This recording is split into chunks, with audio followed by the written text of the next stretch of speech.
यदि कुनै पनि चीजको महत्त्व बुझिएन भने भक्तजन त्यो अनर्थ हुन्छ, अर्थहीन हुन्छ। जब महत्त्व बुझ्छ मान्छेले महत्त्व बुझेपछि त्यसको कदर गर्छ। यदि महत्त्व थाहा भएन भने त्यसको कदर हुँदैन। त यसरी नै महात्म्यको अर्थ हो महत्त्व। र मैले यहाँहरूलाई सुनाउँदै थिएँ भगवानको रूप कस्तो हुन्छ।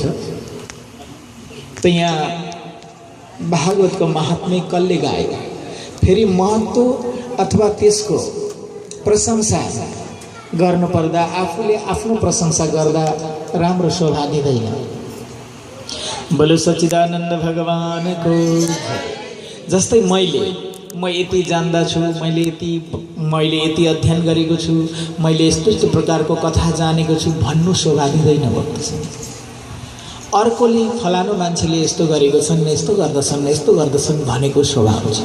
त्यस्तै भागवतले आफ्नो महत्त्व गाएन। भागवतलाई पद्म पुराणले उसको महत्त्व गाइदियो भक्तजन।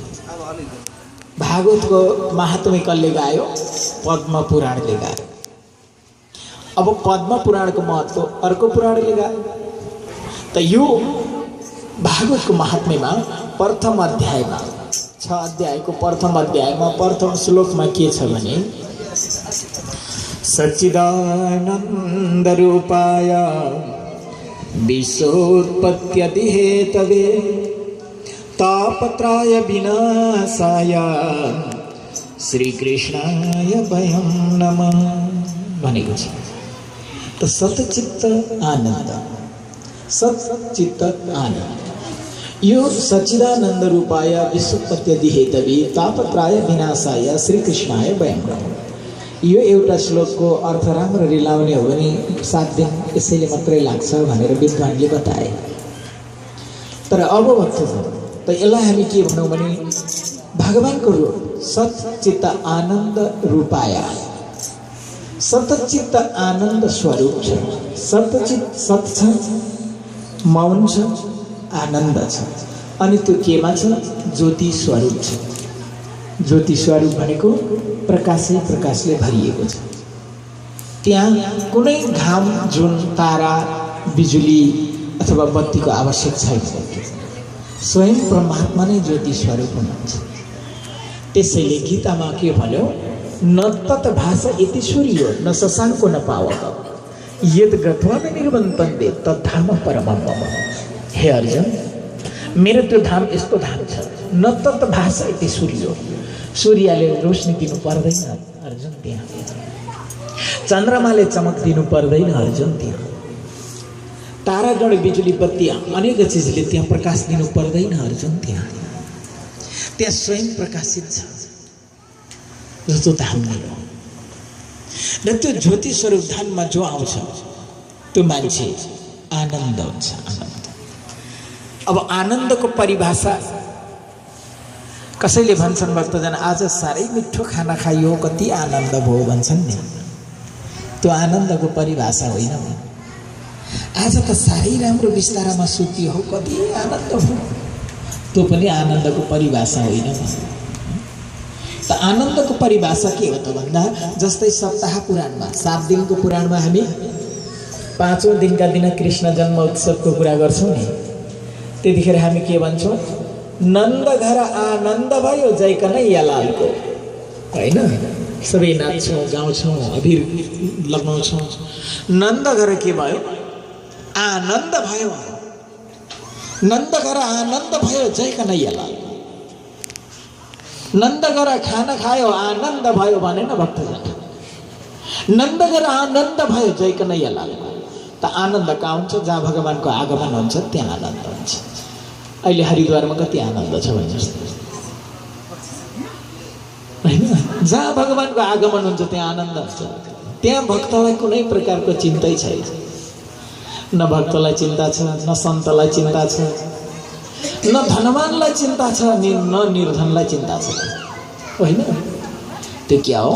आनन्दको परिभाषा त्यो हो। र यो आनन्द सतचित्त आनन्द स्वरूप परमात्मा हो। जसले त्यो विषयलाई जान्दछ भक्तजन त्यो नै आनन्दमा प्रवेश गर्छ। त यो सच्चिदानन्द रूपाय विश्वोत्पत्ति दिए थे त यिनै सतचित्त आनन्द स्वरूप परब्रह्म परमात्माले विश्वको उत्पत्ति गरे। विश्वोत्पत्ति दिए तबे विश्वको उत्पत्ति गर्ने हेतु उहाँसँग छ। हेतुले तापत्रय विनाशाय, तीन ताप उसैले विनाश गर्छन्, अरूले विनाश गर्न सक्दैन भन्यो। तीन ताप भनेको दैविक, आदि दैविक, आदि भौतिक र आध्यात्मिक, यो तीन ताप। आदि भौतिक भनेको शरीरबाट आउने कष्ट, आदि दैविक भनेको दैविक प्रकोपबाट आउने कष्ट, आध्यात्मिक भनेको भक्तिको विषयमा भड्का खाएर चिन्तित। यो तीनटै तापबाट मुक्त गर्ने क्षमता केवल ती ज्योति स्वरूप परमात्मामा छ। र ती ज्योति स्वरूप परमात्माको विषयलाई जान्नका लागि कहाँ जानुपर्छ त भन्दा ती ज्योति स्वरूप परमात्माको विषयलाई जनाउने मान्छेका अगाडि जानुपर्छ। र जो ज्योति स्वरूप विषयलाई जान्दछ, जो ज्योति स्वरूप छ, जो बलेको छ भक्तजन, उसैले उज्यालो दिन सक्छ। जो मरेको छ, अन्धकार छ, जो निभिराखेको छ, बलेको छैन, उसले के उज्यालो दिन सक्छ? बोलो भक्तवत्सल भगवानको जय। तर आज हामी भक्तजन मरेको बत्तीमा गएर उज्यालो खोजिराखेका छौँ। हो कि भन्नुहोस् त? उज्यालो यसैले दिन्छ भनेर घुमिरहेका छौँ। तर आखिरमा जहाँ उज्यालो छैन त्यहाँ घुम्ने मान्छे उज्यालोमै घुमेको होला त? शङ्का गर्नुपर्ने कुरा छ भक्तजन। यसले गर्दा ज्योति स्वरूप परमात्माको विषयलाई जान्नका लागि ज्योति स्वरूप परमात्माको अगाडि जानुपर्छ भक्तजन। र ज्योति स्वरूप स्वरूप भनेको तिनै परमात्माको स्वरूपमा आउनेको अगाडि, त्यही रूपमा आउनेको अगाडि जानुपर्छ। त त्यो त्यहाँ गइसकेपछि त्यसलाई के हो? खाना खाएर आनन्द आउनु परेन भक्तजन, सुतेर आनन्द आउनु परेन, उसलाई त्यत्तिकै आनन्द आउँछ। तब पो अनि आनन्दको परिभाषा भयो। त यो हो आनन्दको परिभाषा। त यस्तो प्रकारले यहाँ वर्णन गरियो भक्तजन। र अब त सुखदेवजी मुनिमा त्यो थियो। त अब यो कुरा कसमा थियो भन्दा गीतामा बतायो, कृष्ण जानन्ति वैषम्य किञ्चित् कुन्ती सुत फल, व्यासो वा व्यासपुत्रो वा यज्ञवल्क्याथ मैथिल। बोलो भक्तवत्सल भगवानको जय। त यो कुरा कसले जानेको भन्दा कृष्ण जानन्ति वैषम्य भनेको भगवान श्री कृष्ण धेरै जान्नुहुन्थ्यो, सबै जान्नुहुन्थ्यो। भगवान श्री कृष्ण चाहिँ सबै जान्नुहुन्थ्यो। किञ्चित कुन्ती सुत फल, किञ्चित भनेको थोरै। कसले जान्यो? कुन्ती सुत भनेको, कुन्ती भनेको अर्जुनको आमा, सुत भनेको छोरो अर्जुनले जान्यो। कुन्ती सुत फल, व्यासो वा व्यासपुत्रो वा, व्यासले जान्नुभयो अनि व्यासको पुत्र सुखदेवजी मुनिले जान्नुभयो। व्यासपुत्रो वा यज्ञवल्क्याथ मैथिल, यज्ञवल्क्य ऋषिले जान्नुभयो। मैथिल भनेको जनक राजाले जान्नुभयो। त अरूले त्यो समयमा नजानिकन जीवन बिताए भक्तजन। त्यस्तै आज पनि 100%मा 90% मान्छे जस्तो आएको थियो त्यस्तै जान्छ अरे भक्तजन। केही जानेर जाँदैन, त्यत्तिकै जान्छ भक्तजन। अझै बिग्रेर जान्छ, जान्छ होला होइन? सप्रिनु भन्दा पनि अझै बिग्रेर जान सक्छौँ, तर सप्रेर जान सकिएन भक्तजन। यसैका लागि सपार्नका निम्ति भगवानले ती भक्तका कष्टहरूबाट भक्तलाई उठाउनका निम्ति हरेक युगमा युग पुरुष भनेर आउनु कर लाग्यो। मैले यहाँहरूलाई दिउँसोको कथामा भने भगवानको प्रकट चाहिँ कसरी हुन्छ होइन? सुन्नु भएको छ नि आज दिउँसो? अब दिउँसो सुन्नेले सुनिहाल्नुभयो, अब फेरि त्यसलाई रिपिट गर्न थाल्दा यताको कथा छोडिन्छ भक्तजन। यसैले गर्दा जति कथा हुन्छ त्यति दिन नै आउनुपर्ने रहेछ भन्ने एउटा पश्चाताप पनि होस् तपाईँहरूलाई बरु। बोलो भक्तवत्सल भगवानको जय। त अब यहाँ के हो त भन्दा अब हामीले ज्योति स्वरूप परमात्माको कुरा गरियो। त्यस्ता परमात्माको दर्शन कसले गराउँछ भन्दा सन्तले गर्छन्। त्यो नपाएर तडपेको थियो को भन्दा भक्ति माता। म छोटो रूपमा जाँदैछु यहाँहरूको अगाडि। भक्ति माता तडपिनु हो। किन भन्दा ज्ञान वैराग्य नउठेकोले गर्दा तडपिनु भएको हो नि त होइन? मैले यहाँहरूलाई अघि दिउँसो भने भक्ति मातालाई, भक्तिलाई, भक्ति रूपी पत्नीलाई परमात्मा रूपी पतिसँग बिहा गराइदिएपछि 2टा छोरा जन्मिन्छ नै भनेको छ नि मैले अघि दिउँसो। त्यो 2वटा छोराको नाम हो ज्ञान र वैराग्य नि हो। भक्ति मातालाई, भक्ति पत्नीलाई परमात्मा जुन पतिदेवसँग विवाह गरेपछि ती 2टा छोराको जन्म हुन्छ, त्यो हो ज्ञान र वैराग्य। र यो ज्ञान र वैराग्य नजागेकोले गर्दा उनीहरू नउठेकोले गर्दा कष्ट आयो भक्तिलाई। त भक्ति माता तडपिनुभयो, रुनुभयो। उहाँको जीवन सुन्दर थियो, भक्ति जाग्नु भएको थियो। कोही कोही बेला त कुनै ठाउँमा त वृद्ध हुनुभएको थियो, तर वृन्दावन गएपछि उहाँ फेरि तरुण अवस्था भयो। भक्ति पनि कहीँ कहीँ गएपछि निदाउँछ भक्तजन। बोलो भक्तवत्सल भगवानको जय। ठाउँ आएपछि फेरि जाग्छ। हामी पनि यहाँ कतिजना अमेरिकामा आउनुभयो होइन, पहिले पहिले आउनेको भक्ति निदाएको थियो बिचरा, के गर्नु होइन। कोही छैन, यता हेर्दा पनि कोही छैन, उता हेर्दा पनि कोही छैन, रोएर जिन्दगी बित्यो। त्यो जिन्दगी चाहिँ फेरि एकदमै साँचो भक्तिको जिन्दगी हो।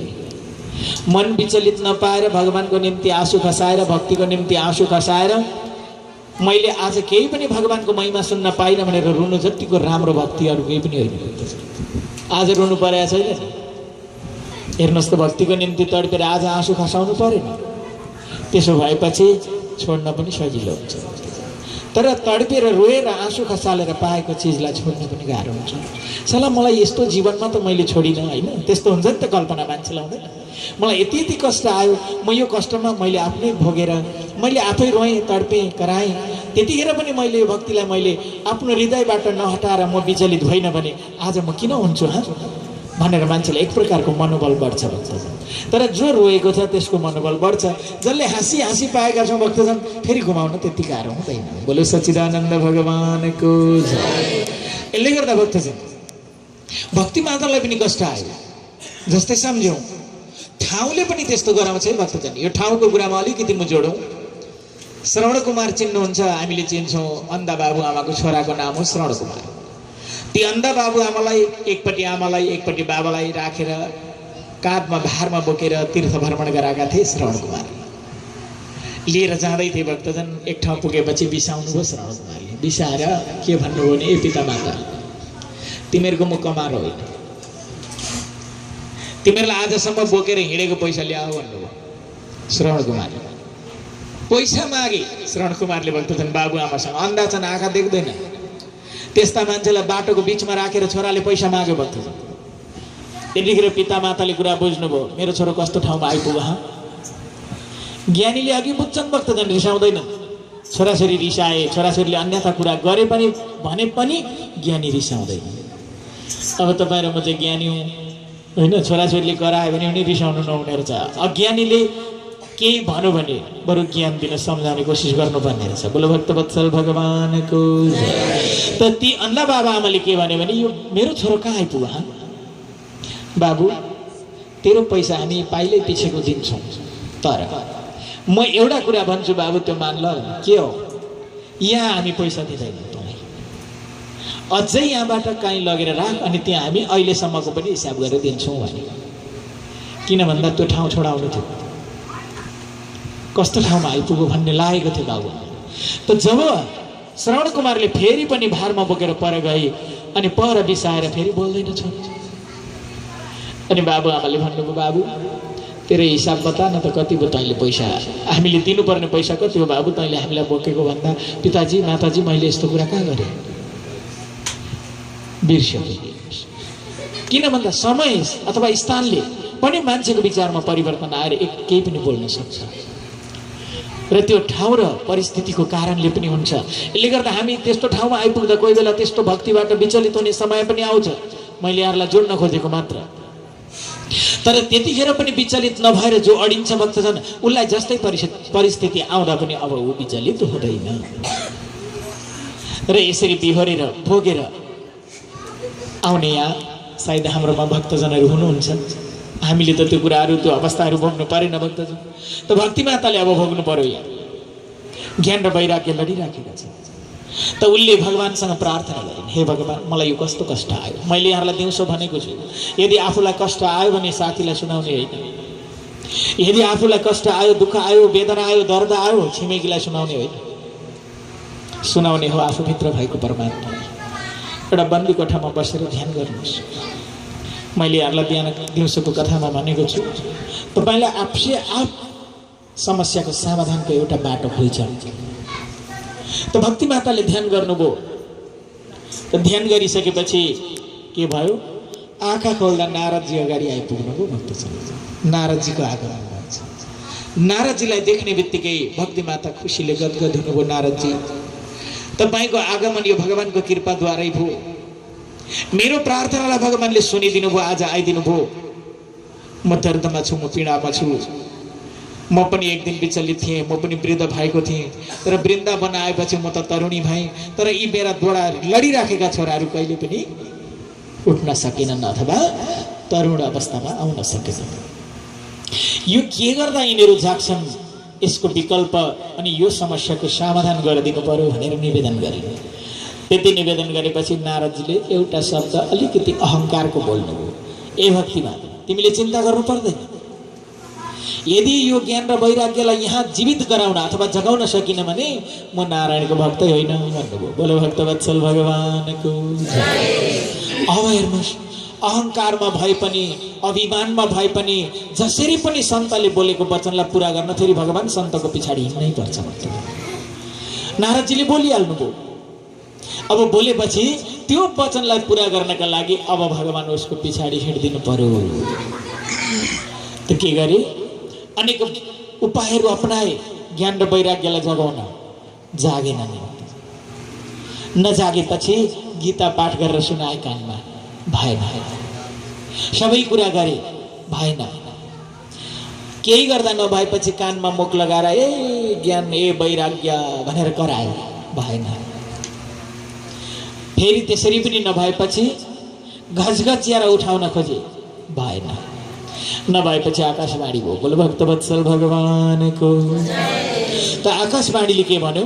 ए नारद, तेरो प्रयास अति राम्रो छ, तर अब सत्सङ्ग गर भन्नुभयो। अब सत्सङ्ग भनेको शब्दको अर्थ लागेन फेरि नारदलाई। सत्सङ्ग गर्नुपर्छ, तेरो प्रयास राम्रो छ, सत्सङ्ग गर्नुपर्छ भन्दिनु भयो।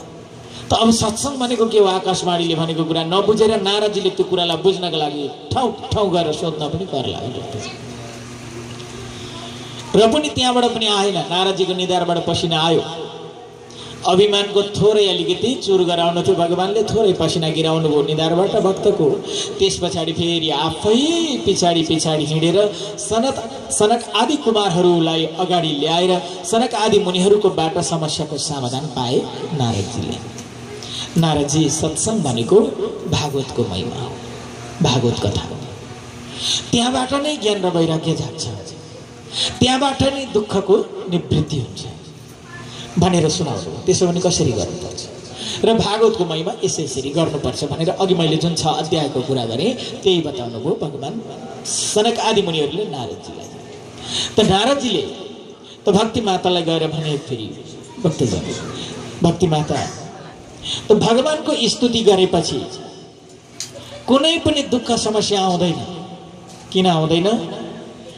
द्रौपदी माताले दुशासनले साडी लुट्दा गोविन्दको याद गरिन्, तब फेरि साडी बनेर पुग्नुभयो होइन। तर भक्तले सम्झी चाहिँ दिनुपर्छ। सम्झिएपछि भगवान तत्काल त्यहाँ पुगेर समस्याको समाधान गरिदिनुहुन्छ। बोलो सच्चिदानन्द भगवानको, आनन्द कन्द भगवानको। त अब त्यसरी भक्तलाई समस्यामा राखेर भगवान धामबाट हेर्नुहुन्न र भगवानले भक्तको दुःखलाई हटाउनका लागि, भक्तको समस्याबाट भक्तलाई मुक्त गराउनका लागि अनेक रूपमा अगाडि प्रकट भएर पनि भक्तको समस्यालाई समाधान गरिदिनुहुन्छ। त अब यहाँ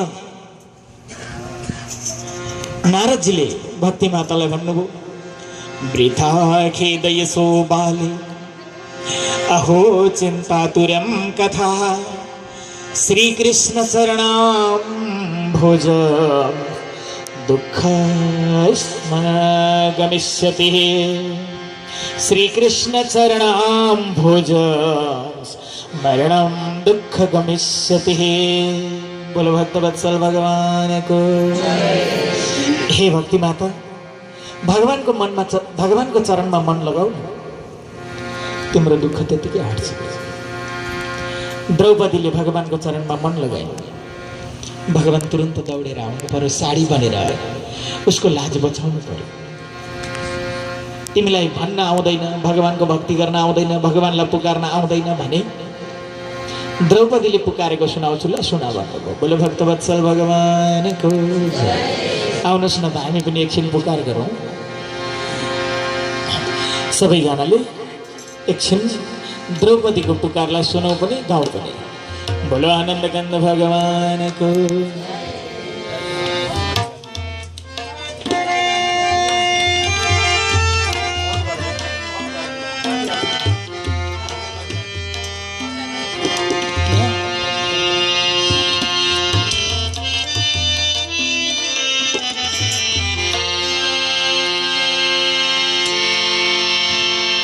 बोलो कृष्ण कन्हैया लाल को।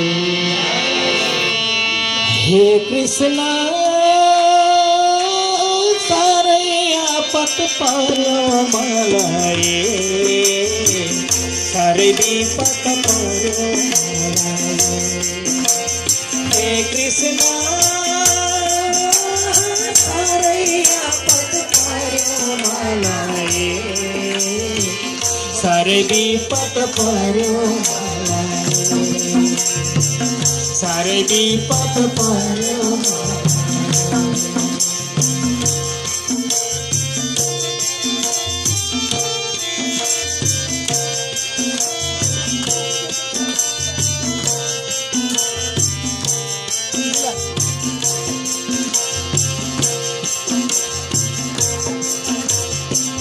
दुशासनले उल्टो समय लाग्यो घिसाएर, दुशासनले उल्टो समय लाग्यो घिसाएर। कृष्ण तिम्रो पुकार गरे कति चिचाएर, कृष्ण कति चिचाएर। कृष्ण तिम्रो पुकार गरे कति चिचाएर। हे कृष्ण सारै आपत पर्यो मलाई, सारै विपत पर्यो मलाई, सारै विपत पर्यो मलाई। दुशासनले साडी लुट्यो कौरवले कुट्यो, दुशासनले साडी लुट्यो कौरवले कुट्यो। पत्थरले हिर्काएर हातको चुरा फुट्यो, कृष्ण हातको चुरा फुट्यो। पत्थरले हिर्काएर हातको चुरा फुट्यो। हे कृष्ण सारै आपत पर्यो मलाई,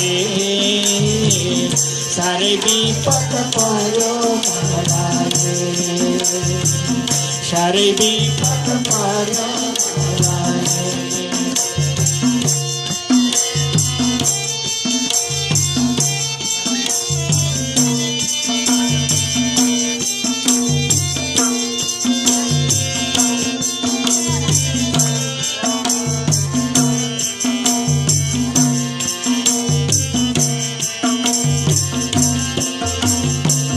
चारैतिर हेर्छु प्रभु बैरीको घेरो, चारैतिर हेर्छु प्रभु बैरीको घेरो। दुशासनले समाइसक्यो यो साडीको फेरो, कृष्ण यो साडीको फेरो। दुशासनले समाइसक्यो यो साडीको फेरो। हे कृष्ण सारै आपत पर्यो मलाई, सारै विपत पर्यो मलाई, सारै विपत पर्यो मलाई।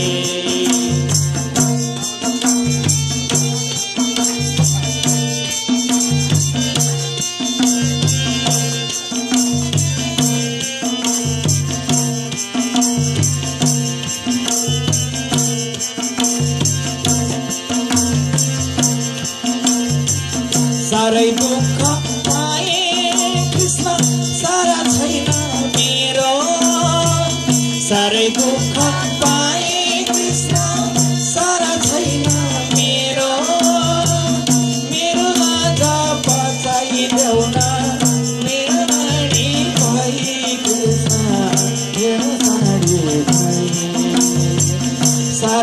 दुःख पाए कृष्ण सारा छैनन् कोही मेरो सारै दुःख पाए कृष्ण सारा छैनन् कोही मेरो आज बचाइदेऊ न अर्को साडी भई कृष्ण अर्को साडी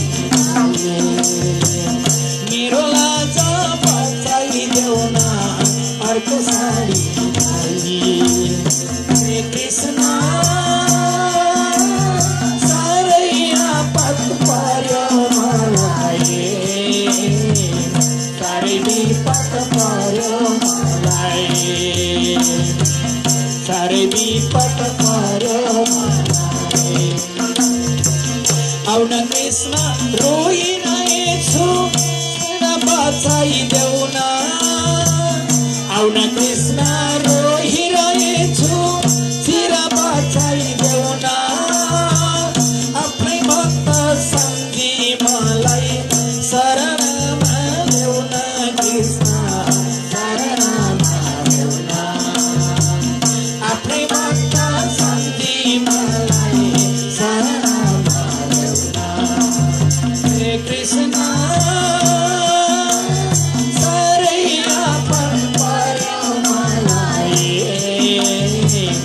साह्रै विपत पर्यो साह्रै विपत पर्यो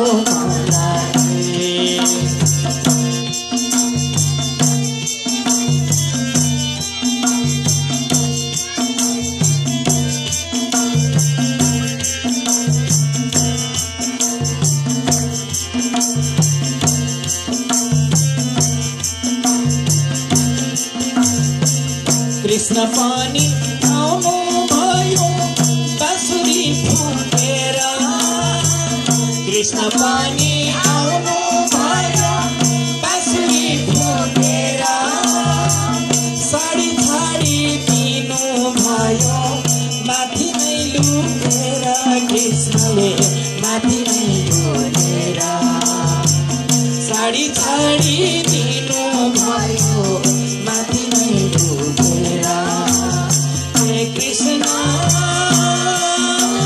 साह्रै आपत पर्यो मलाई साह्रै विपत पर्यो मलाई साह्रै विपत पर्यो मलाई साह्रै आपत पर्यो बोले सच्चिदानंद भगवान को जय।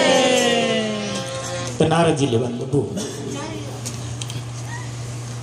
हेर भक्ति माता द्रौपदी मातालाई कष्ट आउँदा पुकार्नुभयो पुकारेपछि भगवान आएर उसको चिर बचाइदिनु जब भगवान आउनुभयो त्यतिखेर द्रौपदी माताले प्रश्न गर्नु भगवान त्यति टाढादेखि मलाई चुल्ठोमा समाएर घिस्याएर ल्यायो मैले गोविन्द भने कृष्ण भने कन्हैया भने हे वृन्दावन बिहारी लाल भने कति कराए भगवान किन ढिलो गर्नुभयो प्रभु त्यतिखेर भगवान सम्झाउनुहुन्छ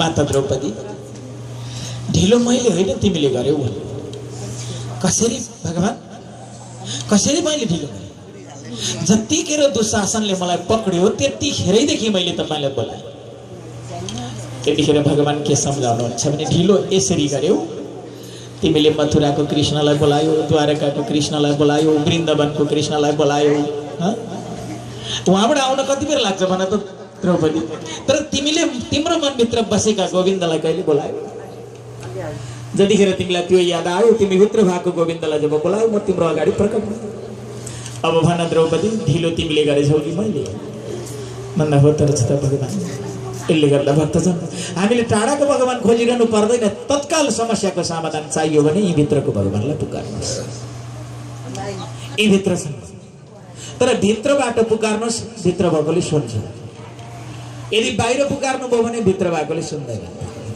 पुकार्नु पर्यो भित्रै त भगवान प्रकट हुनुभयो साडी बचाइदिनु भयो भक्तजन त द्रौपदी माताको समस्याको समाधान गरिदिनु यसले गर्दा भक्ति माता तिम्रो समस्याको समाधानको बाटो मैले खोजिसकेको छु।